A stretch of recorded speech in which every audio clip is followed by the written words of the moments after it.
Hey everybody, welcome to this Friday edition of Get Ready With Me. If you're new, welcome. If you're returning, welcome back. Always good to see you guys. I'm going to get right into it. DBT is a cult.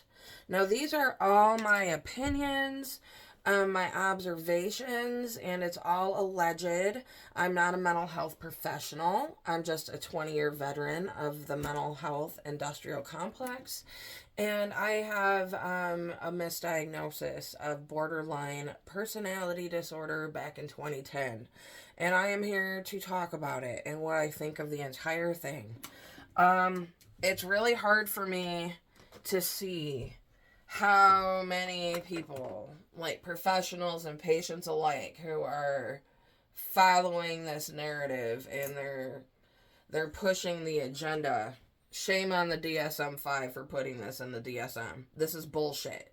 They're taking a certain type of person and trying to break them down and mold them back into this thing. It's like a cult has made its way into the mental health system. And you know what? A lot of cult leaders have psychology degrees. And Jodi Hildebrandt, for example, was highly regarded.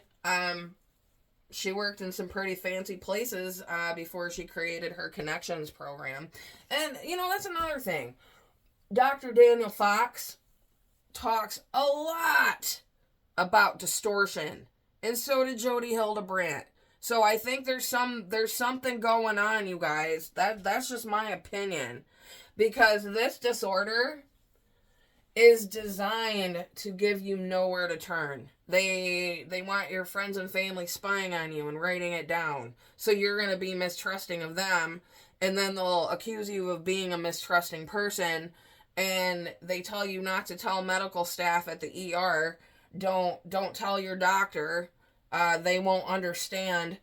No, maybe it's because if enough medical professionals know, they're like out of touch with mental health. People don't touch it.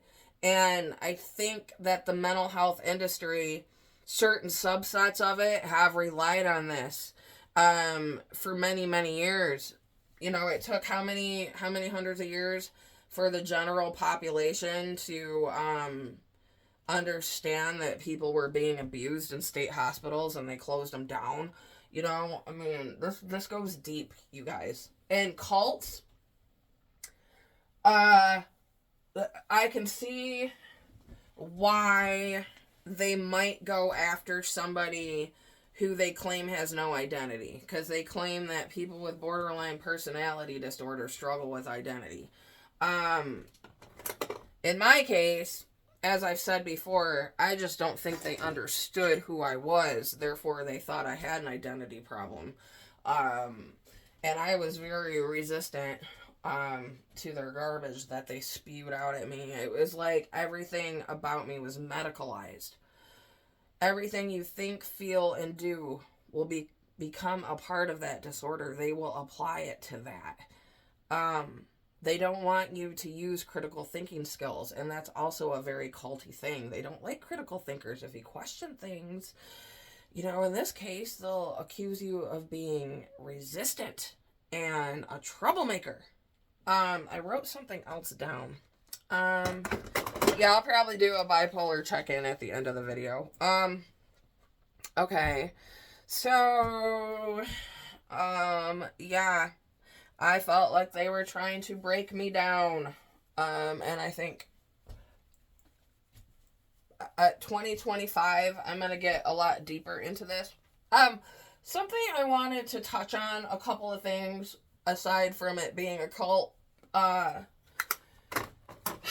would be the missing time. It said that people with BPD have missing time. And I can attest that I have, in fact, had missing time.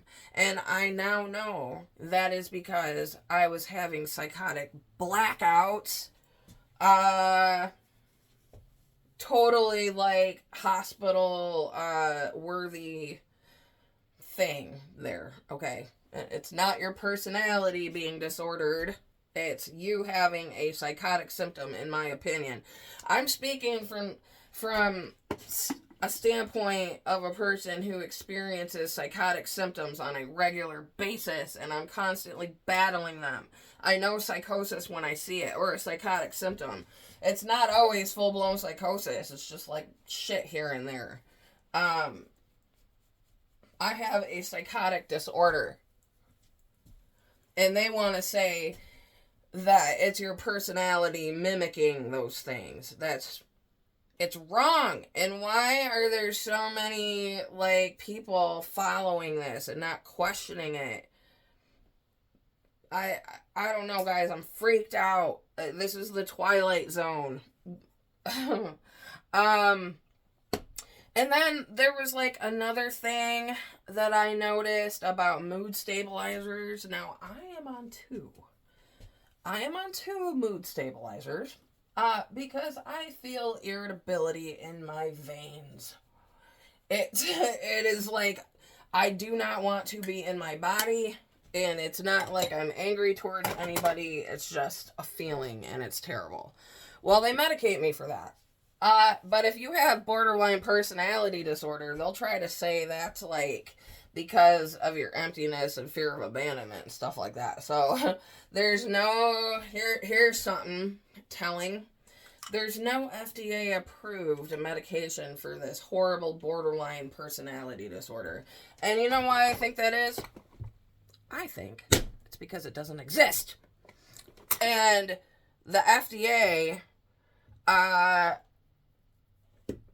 no offense, but there is literally a drug for everything. Okay? Like, so the fact that there's not a drug for this particular disorder is very telling to me. They don't even want to medicate these mood things because they say your emptiness is a symptom of your personality when it's actually a psychotic symptom. For me, my God, I sat there in freaking emptiness for quite a while when all I needed was some kind of brain boost. So, yeah, I'm a little salty about that. I guess that's all I really have today. I can do a bipolar 1 check-in. I had a fever over the holiday. I had a very good holiday, but I had this like crazy ass fever. And I felt like I had worms crawling under my skin. And it really sucked. But I mean, other than that, I mean, you know, whatever. It's a day in a life of a young lady, a middle-aged lady with psychotic symptoms. So, I guess with that, guys, I hope you have a wonderful day. I will see you around. Thanks for listening to me rant. And I will see you either before or on New Year's Eve. Alright, see you around. Bye.